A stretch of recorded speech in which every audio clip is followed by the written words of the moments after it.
மாற்றங்களோடு செல்ல சமபந்தி விருந்தில் சங்கமிப்போம். ஆலய பீடம் வாருங்கள் இறை மக்களே, ஆண்டவன் சந்நிதி சேருங்கள் இறை குலமே. தந்தை மகன் தூய ஆவியானவரின் பெயராலே ஆமென். நம் தந்தையாகிய கடவுளிடமிருந்தும் ஆண்டவராகிய இயேசு கிறிஸ்துவிடமிருந்தும் அருளும் அமைதியும் உங்களோடு என்றும் இருப்பதாக. உம் ஆன்மாவோடும் இருப்பதாக. அன்பர்களே, நம் ஆண்டவர் இயேசுவின் நாமத்தில் உங்களை வாழ்த்தி திருப்பள்ளிக்கு அன்போடு வரவேற்கிறேன். இன்றைய தூய மறை நிகழ்வுகளை நாம் தகுதியோடு கொண்டாட தடையாக இருக்கும் நம்முடைய பாவங்கள் பலவீனங்களை எண்ணி பார்த்து மனம் வருந்தி வானக தந்தையினுடைய மன்னிப்பை நாடுவோம். எல்லாம் உள்ள இறைவனிடமும் சகோதர சகோதரிகளே, உங்களிடமும் நான் பாவியென ஏற்றுக்கொள்கின்றேன். ஏனெனில் என் சிந்தனையாலும் சொல்லாலும் செயலாலும் கடமையில் தவறியதாலும் பாவங்கள் பல செய்தேன். என் பாவமே, என் பாவமே, என் பெரும் பாவமே. ஆகையால் எப்பொழுதும் கன்னியான புனித மரியாவையும் வானதூதர் புனிதர் அனைவரையும் சகோதர சகோதரிகளே உங்களையும் நம் இறைவனாகிய ஆண்டவரிடம் எனக்காக வேண்டிக்கொள்ள மன்றாடுகின்றேன். எல்லாம் உள்ள இறைவன் நம்மீது இரக்கம் வைத்து நம் பாவங்களை எல்லாம் மன்னித்து நம்மை நிலை வாழ்வுக்கு அழைத்துச் செல்வாராக. ஆமென்.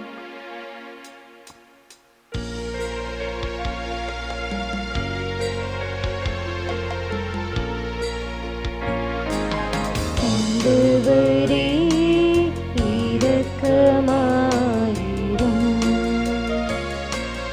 ஆண்டவரே இரக்கமாயிரும்.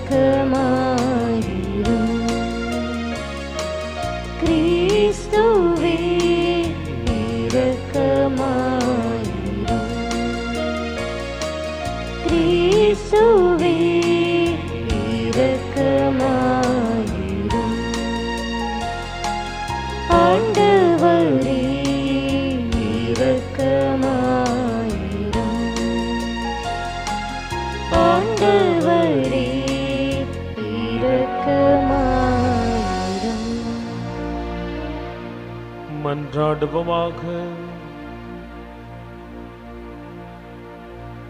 இறைவா, மாசின்மையை மீண்டும் தருபவரும் அதை அன்பு செய்பவருமானவரே, உம் பிள்ளைகளின் இதயங்களை உம்மிடம் திருப்பியருளும்.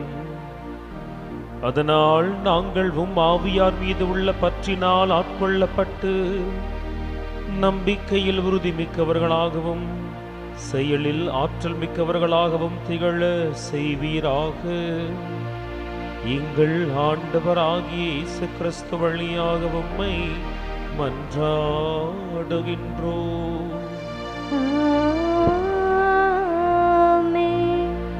முதல் வாசகம். ஆண்டவரே, உம்மை தவிர வேறு துணையற்ற எனக்கு உதவி செய்யும். எஸ்தர் நூலிலிருந்து வாசகம். சாவுக்குரிய துன்பத்தில் துடித்த எஸ்தர் அரசி ஆண்டவரிடம் அடைக்கலம் புகுந்தார். இந்நிலையில் இஸ்ரேலின் கடவுளாகிய ஆண்டவரை அவர் பின்வருமாறு மன்றாடினார். என் ஆண்டவரே, நீர் மட்டுமே எங்கள் மன்னர். ஆதரவற்றவளும் உம்மை தவிர வேறு துணையற்றவளுமாகிய எனக்கு உதவி செய்யும். ஏனெனில் நான் என் உயிரை பணயம் வைத்துள்ளேன். ஆண்டவரே, நீர் எல்லா இனங்களிலிருந்தும் இஸ்ரேலை தேர்ந்தெடுத்தீர் என்றும் அவர்களின் மூதாதையர் அனைவரிடையிலிருந்தும் எங்கள் முன்னோரை என்றென்றைக்கும் உம் உரிமை சொத்தாக தேர்ந்தெடுத்தீர் என்றும் நீர் அவர்களுக்கு வாக்களித்ததை எல்லாம் நிறைவேற்றினீர் என்றும் நான் பிறந்த நாள் தொட்டு என் குலத்தாரும் குடும்பத்தாரும் சொல்ல கேட்டிருக்கிறேன். ஆண்டவரே, எங்களை நினைவு கூரும். எங்கள் துன்ப வேளையில் உம்மையே எங்களுக்கு வெளிப்படுத்தும். தெய்வங்களுக்கெல்லாம் மன்னரே, அரசுகள் அனைத்துக்கும் ஆண்டவரே, எனக்கு துணிவை தாரும். சிங்கத்துக்கு முன் நாவன்மையுடன் பேசும் வரத்தை எனக்கு வழங்கும். எங்களுக்கு எதிராக போரிடுபவனை மன்னர் வெறுக்க செய்யும். இதனால் அவனும் அவனை சேர்ந்தவர்களும் அழிய செய்யும். ஆண்டவரே, உமது கைவன்மையால் எங்களை காப்பாற்றும். ஆதரவற்றவளும் உம்மை தவிர வேறு துணையற்றவளுமாகிய எனக்கு உதவி செய்யும். ஆண்டவரின் அருள்வாக்கு. இறைவனுக்கு நன்றி. பதிலுரை பாடல். திருப்பாடல் 138. நாம் பாட வேண்டிய பதிலுரை. ஆண்டவரே, நான் மன்றாடிய நாளில் எனக்கு செவிசாய்த்தே.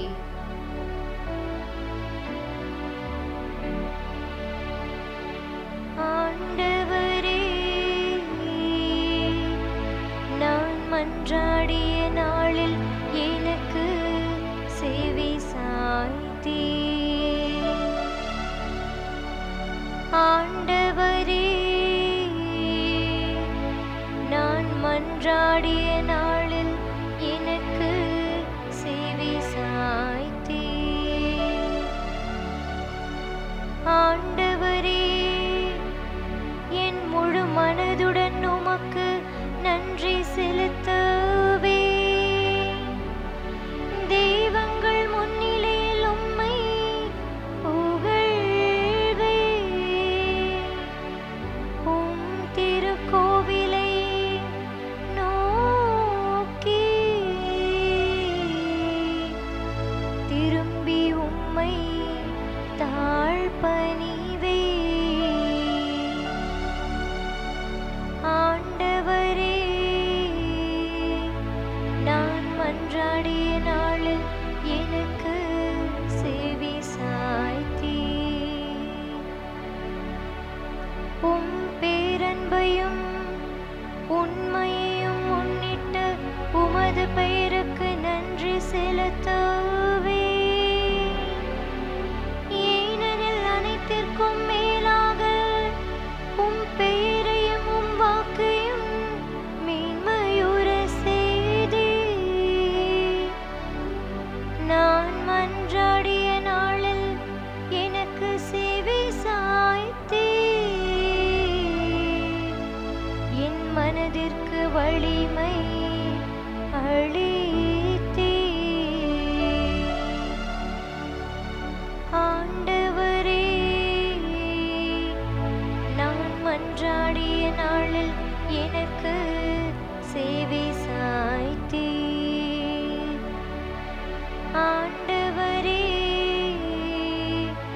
நான் மன்றாடிய நாளில் எனக்கு செவிசாய்த்தே.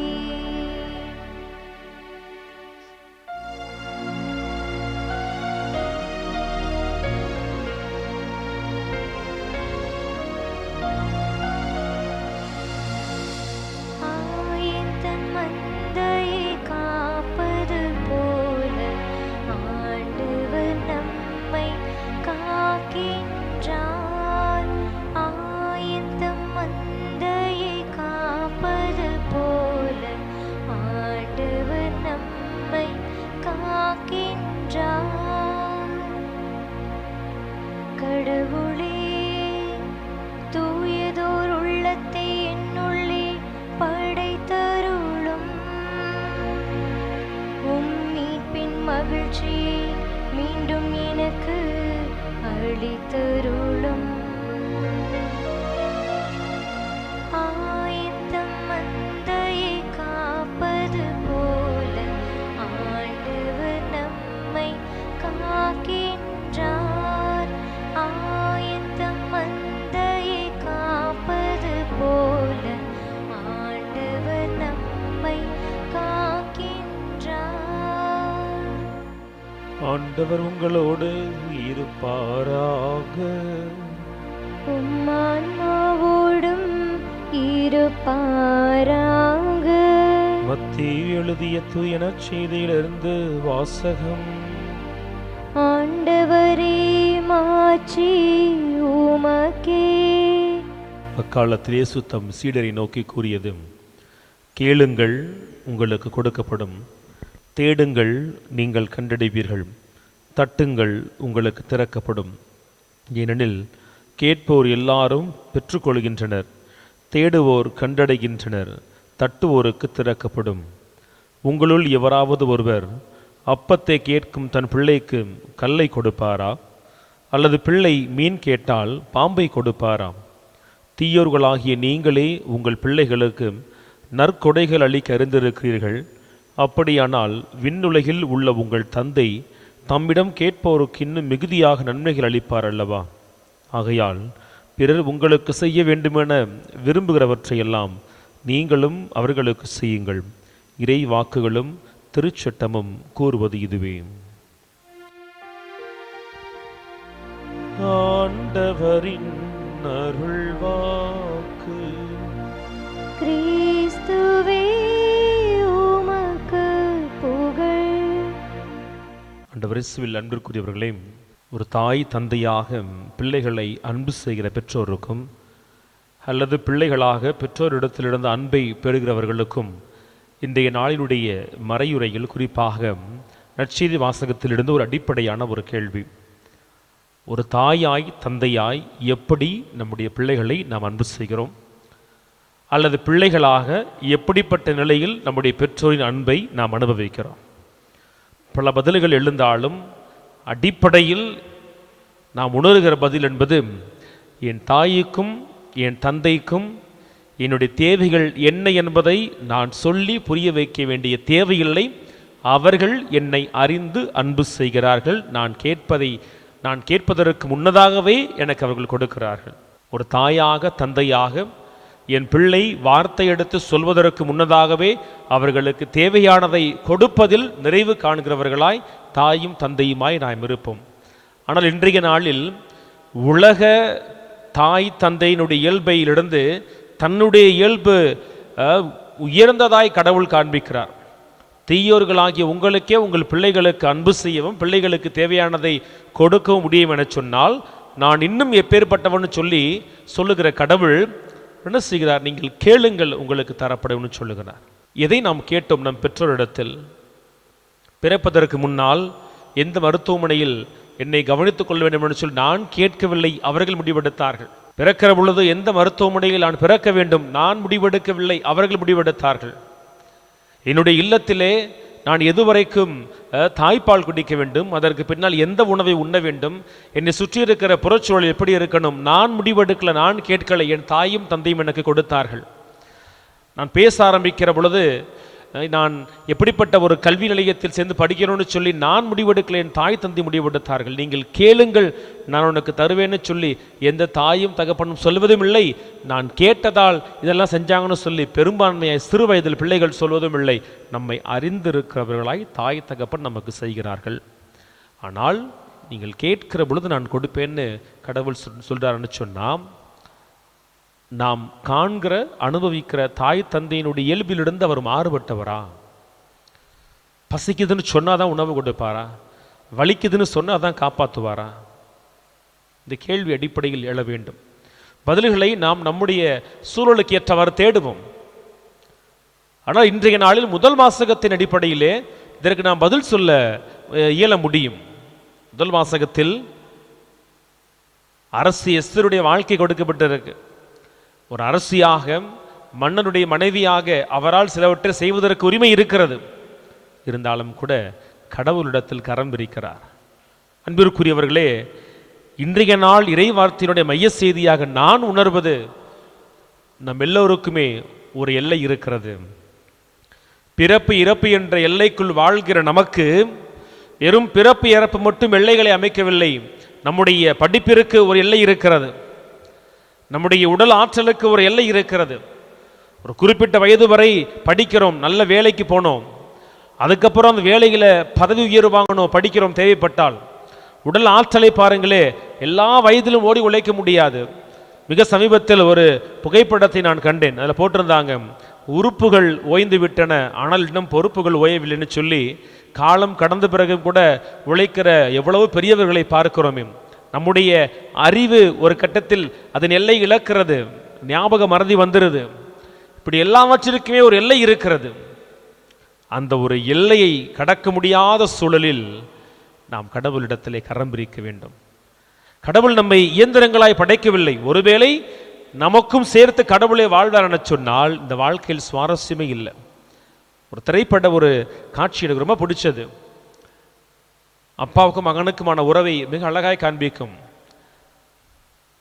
ஒட்டுமொத்த மகனுடைய முடிவுகளை, வாழ்க்கையை அப்பா தான் வாழ்வார். விளையாட சொல்லுவார், எப்படி விளையாடணும் அப்பாவே சொல்லி கொடுப்பார். ஆனால் அவன் விளையாடுறதுக்கு முன்னாடி அவரே விளையாடுவார்.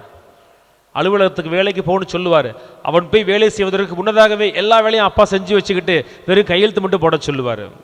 கடைசியில் சொல்லுவான், அப்பா நீங்கள் என் வாழ்க்கையை சேர்த்து வாழ்ந்துக்கிட்டு இருக்கீங்கப்பா, இப்போ கூட உங்கள் கைக்குள்ளே தான் என் கை இருக்குது, நான் சுதந்திரமாய் வாழ முடியலைன்னு சொல்லி. நம்முடைய வானக தந்தை தனி மனித உரிமையோடு வாழ்வதற்கான சுதந்திரத்தை, உரிமையை நமக்கு கொடுத்திருக்கிறார். அந்த வாழ்க்கை நமக்குரியது என்றாலும் கூட அந்த வாழ்க்கையிலும் நம்மால் வெற்றி கொள்ளக்கூடிய, நம்மால் கடந்து வரக்கூடிய காரியங்கள் பல உண்டு. ஆனால் நம்முடைய பலன், ஆற்றல், அறிவு, உழைப்பு, செல்வத்தால் கடக்க முடியாத ஒரு எல்லை இருக்கும் பார்த்தீங்களா, அந்த இடத்தில் அவரை நோக்கி நாம் கரம் விரிக்கணும்.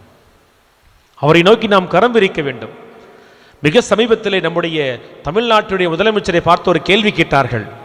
இந்தியாவினுடைய எதிர்க்கட்சியினுடைய தலைமையை நீங்கள் தான் வகிக்க வேண்டும் என சொல்லி கேள்வி எழுகிறதே, உங்களுடைய அபிப்பிராயம் என்னன்னு சொல்லி கேட்ட பொழுது, தற்பொழுது முதலமைச்சராக இருக்கிறவர் அவங்க அப்பா சொன்ன பதிலே சொல்லுவார், என்னுடைய உயரம் என்ன என்பது எனக்கு தெரியும், எதற்குள் என்னால் வாழ முடியும், நிர்வகிக்க முடியும்னு சொல்லி, அதற்கு மேல் நான் ஆசைப்பட மாட்டேன்னு சொல்லி.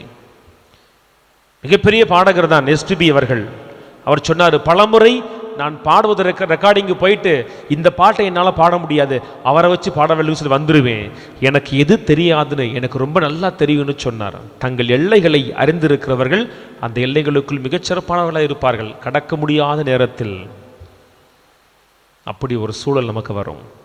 ஒரு அரசியாய் என்னால் என்ன செய்ய முடியும் எனக்கு தெரியும், ஆனால் என்னுடைய சொந்த மக்களுக்கு வந்திருக்கிற பிரச்சனையிலிருந்து, நாள் குறிக்கப்பட்ட, தலைவிதி எழுதப்பட்ட என்னுடைய மக்களுக்கு எப்படி விடுதலை கொடுப்பது என்னால் முடியாது. அவர் என்ன செய்கிறார், ஆண்டவரிடத்திலே கரம் விரிக்கிறார். ஆண்டவரே, நான் நிற்கதியற்றவளாய், துணைக்கு யாரும் இல்லாதவளாய் உம்மை நாடி நிற்கிறேன், எனக்கு நீங்க பார்த்து பண்ணுங்கப்பான்னு சொல்லி அவள் ஜெபம் கேட்கப்பட்டது. எந்த நாளில் அவளும் அவள் கூட்டமும் இறந்து போக வேண்டும் என சொல்லி எந்த மன்னன் ஆணையிட்டானோ அதே மன்னன் கரத்தால் வெற்றி பெறுகிறான். எவன் சூழ்ச்சி செய்தானோ அதே நாளில் அவன் வீழ்ந்து போகிறான். பூரிம் என்கின்ற விழா அப்படித்தான் இஸ்ரேலுடைய வாழ்க்கையிலே பிறக்கிறது. இந்த நாளை தான் அவர்கள் கொண்டாடுகிறார்கள். ஆக நம்ம எல்லோருக்குமே வாழ்க்கையிலே ஒரு எல்லை இருக்கும். இங்கே இருக்கிற நீங்கள், இந்த மறையுறையை காண்கிற நீங்கள், கடக்க முடியாத ஒரு பிரச்சனையை உங்களுக்குள் நீங்கள் வச்சிருப்பீங்க. வெற்றி கொள்ள முடியாத ஒரு எதிரி உங்களுக்குள் இருப்பார். உங்களால் பிரச்சனைக்கு தீர்வு காண முடியாத ஒன்று உங்களை உறுத்தி கொண்டே இருக்கும். இந்த நாளில் கடவுள் சொல்லுகிறார், என் மகனே, என் மகளே, நீ தனியாய் போராட வேண்டிய தேவையில்லை.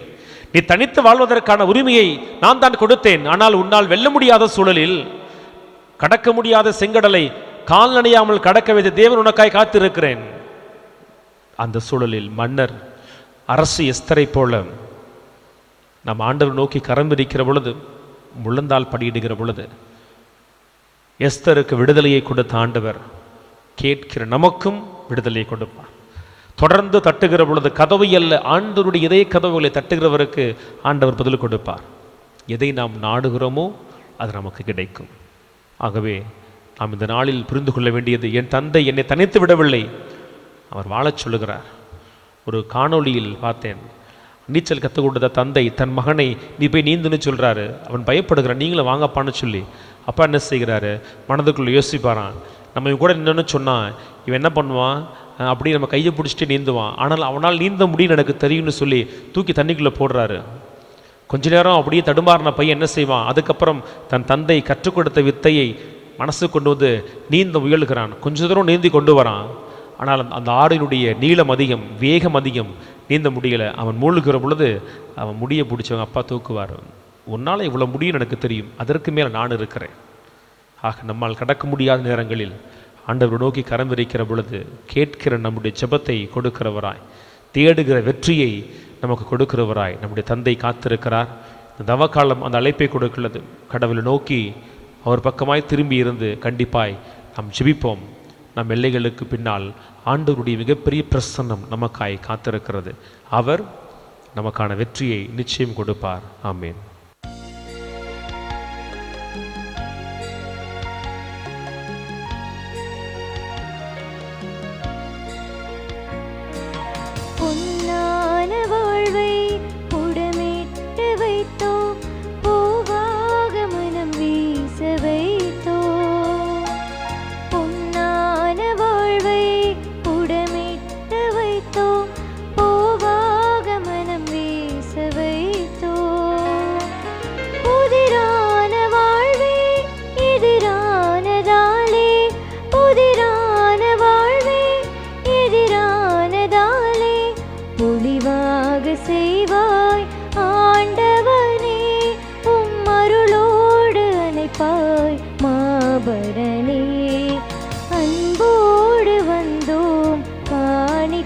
தந்தோம் கனிவோடு ஏற்பாய் ஆண்டவனே, உம்பலியோடு சேர்ப்பாய் தூயவனே. அன்பு உறவுகளே, உங்களுடையதும் என்னுடையதுமான இப்பலி எல்லாம் வல்ல வானக தந்தைக்கு ஏற்றதாகும்படி மன்றாடுங்கள். ஆண்டவர் தமது பெயரின் புகழ்ச்சிக்காகவும் மாட்சிக்காகவும் நமது நன்மைக்காகவும் புனித திரு அவை அனைத்தின் நலனுக்காகவும் உமது கையிலிருந்து இப்பலியை ஏற்றுக்கொள்வாராக. ஆண்டவரே, இப்பலியினால் எங்கள் தவக்கால முயற்சியை புனிதப்படுத்தியருளும். அதனால் நாங்கள் புறவாழ்வில் கடைபிடிக்கும் தவக்கால முயற்சிகள் எங்கள் அகவாழ்விலும் பயனுள்ள வகையில் செயல்படுவனவாக. எங்கள் ஆண்டவர் ஆகிய இயேசு கிறிஸ்து வழியாக உம்மை மன்றாடுகின்றோம்.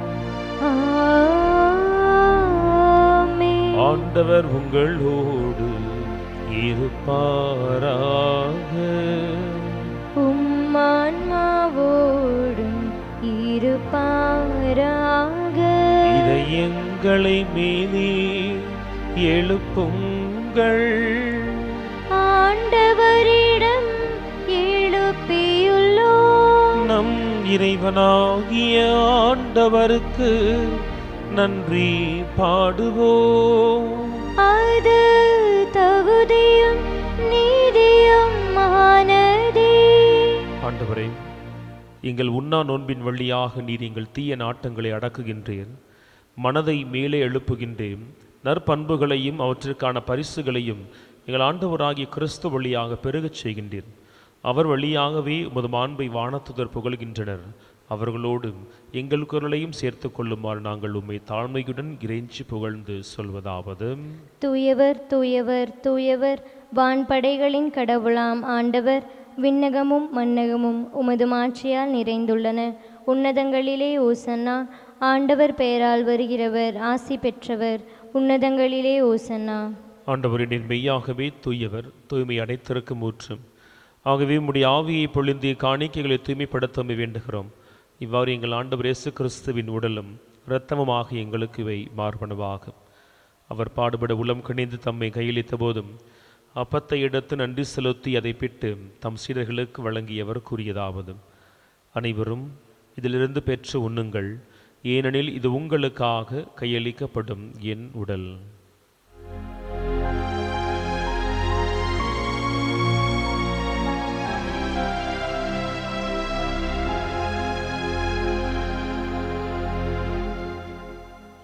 அவ்வண்ணமே இரவு விருந்தை அருந்திய பின் கிண்ணத்தையும் எடுத்து மீண்டும் உமக்கு நன்றி கூறி தம் சீடர்களுக்கு வழங்கியவர் கூறியதாவது: அனைவரும் இதிலிருந்து பெற்று பருகுங்கள், ஏனெனில் இது புதிய நிலையானும் உடன்படிக்கைக்கு உரிய என் இரத்தத்தின் கிண்ணம்.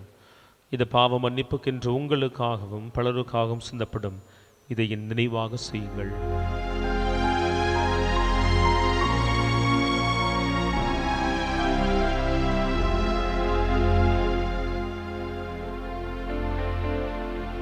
நம்பிக்கையின் மறைபொருள். ஆண்டவரே, நீர் வருமளவும் உமது இறப்பினை அறிக்கையிடுகின்றோ, உமது உயிர்ப்பினையும் எடுத்துரைக்கின்றோ. ஆண்டவரே, நாங்கள் கிறிஸ்துவின் பாஸ்காவின் நினைவு கூர்ந்து வாழ்வை மீட்பை வழங்கும் அப்பத்தை கிண்ணத்தையும் திருப்பாதம் ஒப்புக் கொடுக்கிறோம். உம் திருமுன் என்று உமக்கு ஊழியும் பிரிய தகுந்தவர்களை எங்களை ஏற்றுக்கொண்டீர். எனவே உமக்கு நன்றி செலுத்துகிறோம். மேலும் கிறிஸ்துவின் திரு உடலிலும் திரு ரத்தத்திலும் பங்கு கொள்ளும் எங்களை தூய் ஆவியார் ஒன்று சேர்த்திரும்படியாக உம்மை தாழ்மையோடு மன்றாடுகிறோம். ஆண்டவரே, உலகெங்கும் பரவியிருக்கும் திரு உபையை சிறப்பாக எங்கள் திருத்தந்தை சிங்கராயர், எங்கள் ஆயர் ஆரோக்கியராஜ், இனி ஆயர்கள், குருக்கள், துறவியர் நிறைவாய் ஆசீர்வதித்து உம்முடைய திரு அவை அன்பில் நிறைவு பெறச் செய்திருளும். மேலும் ஈர்த்தலும் எதிர்நோக்குடன் துயில்களும் எங்கள் சகோதர சகோதரிகளையும் இறந்தோர் அனைவரையும் இரக்கத்தோடு நினைவு கூர்ந்தும் உம்முடைய திருமுக ஒளியினுள் ஏற்றருளும். எங்கள் அனைவர் மீதும் இரக்கமாயிரும். கடவுளின் கன்னித்தாயான புனித மரியா, அவருடைய கணவரான புனித யோசேப்பு, புனித திருத்துதர்கள், இவ்வுலகில் உமக்கு உகந்தவராய் இருந்தோராக எல்லா புனிதரோடும் நாங்கள் நிலை வாழ்வில் பங்கு கொள்ளும் தகுதி பெற்றும் உம் அன்பு திருமகனும் எங்கள் மீட்பருமான இயேசு கிறிஸ்து வழியாக உம்மை புகழ்ந்திடும் வரம்பருள இறைஞ்சி மன்றாடுகிறோம்.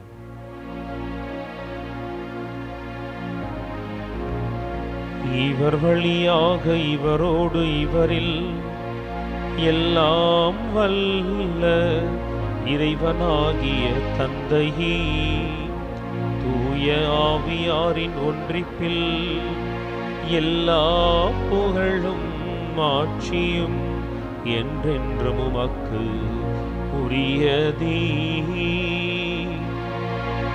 ஆமென். ஆமென்.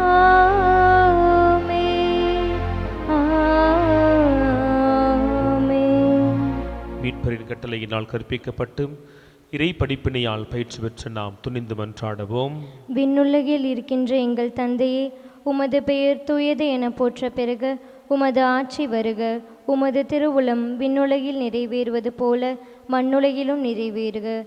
எங்கள் அன்றாட உணவை இன்று எங்களுக்கு தாரும். எங்களுக்கு எதிராக குற்றம் செய்வோரை நாங்கள் மன்னிப்பது போல எங்கள் குற்றங்களை மன்னியும். எங்களை சோதனைக்கு உட்படுத்தாதேயும், தீமையிலிருந்து எங்களை விடுவித்தருளும். ஆண்டவரே, எஸ்தரை போல நெருக்கதியாய் வாழ்க்கையில் நின்றும் அமைதிக்காய் இயங்குகிற ஜெபிக்கிற ஒவ்வொருவரையும் நீர் அறிந்திருக்கிறீர். ஆண்டவரே, உம்முடைய திருப்பாதத்தின் தவ காலத்தில் நாடி வந்தும் அமைதிக்காய் ஜெபிக்கிற மக்களுக்கெல்லாம் ஆண்டவருடைய இந்த உலகம் தர முடியாத அமைதியை தந்தருள்வீராக. என்றென்றும் வாழ்ந்து ஆட்சி செய்கின்றவர் நீரே. ஆமென். நம் ஆண்டவர் இயேசு கிறிஸ்துவினுடைய அமைதி உங்கள் அனைவரோடும் என்றும் இருப்பதாக. உம் ஆன்மாவோடும் இருப்பதாக. ஒருவருக்கொருவர் அமைதியை பகிர்ந்து கொள்வோம். உலகின் பாவங்களை போக்கும் இறைவனின் செம்மறியே, எங்கள் மேல் இரக்கமாயிரும். உலகின் பாவங்களை போக்கும் இறைவனின் செம்மறியே, எங்கள் மேல் இரக்கமாயிரும். உலகின் பாவங்களை போக்கும் இறைவனின் செம்மறியே, எங்களுக்கு அமைதியை அளித்தருளும். இது இறைவனின் செம்மறி. நாம் கடக்க முடியாத பிரச்சனைகளில், நம்முடைய பலன் குறைந்த நேரங்களில் நம்மை பலப்படுத்துகிற, தீர்வு கொடுக்கிற அன்பு தேவன் திருவுடலாய் எழுந்து வருகிறார். இவருடைய திருவிருந்துக்கு அழைக்க பெற்ற நாம் அனைவரும் பேறு பெற்றவர்கள். ஆண்டவரே, நீர் என் இல்லத்தில் எழுந்தருள நான் தகுதியற்றவள். ஆனால் ஒரு வார்த்தை மட்டும் சொல்லியருளும், எனது ஆன்மா நலமடையும்.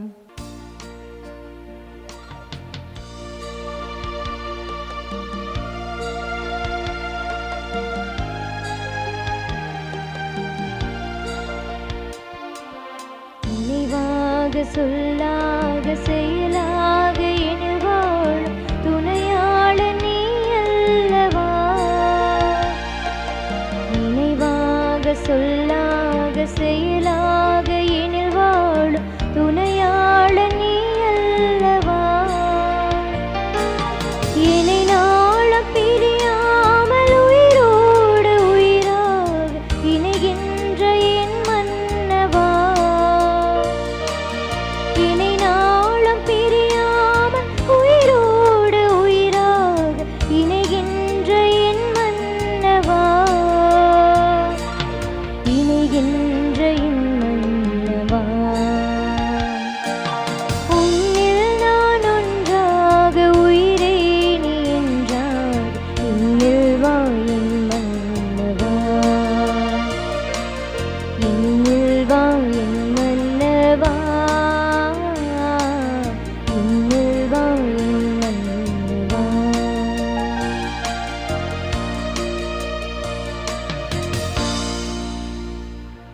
மன்றாடுவோமாக. இறைவா, இத்தியாகப் பலி எங்களில் செயலாக்கத்துடன் நிலைத்திருப்பதாக. இது ஆற்றலுடன் எங்களை உறுதிப்படுத்த நீர் எங்களுக்கு அருள் வழங்குவீராக. எங்கள் ஆண்டவராகிய இயேசு கிறிஸ்து வழியாக உம்மை மன்றாடுகின்றோம்.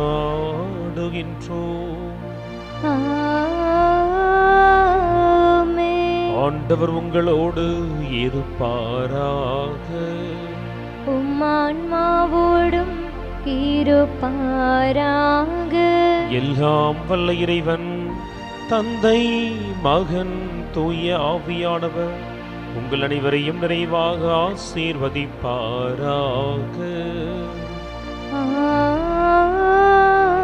ஆமென். சென்று வாருங்கள், திருப்பலி நிறைவேறிற்று. இறைவனுக்கு நன்றி.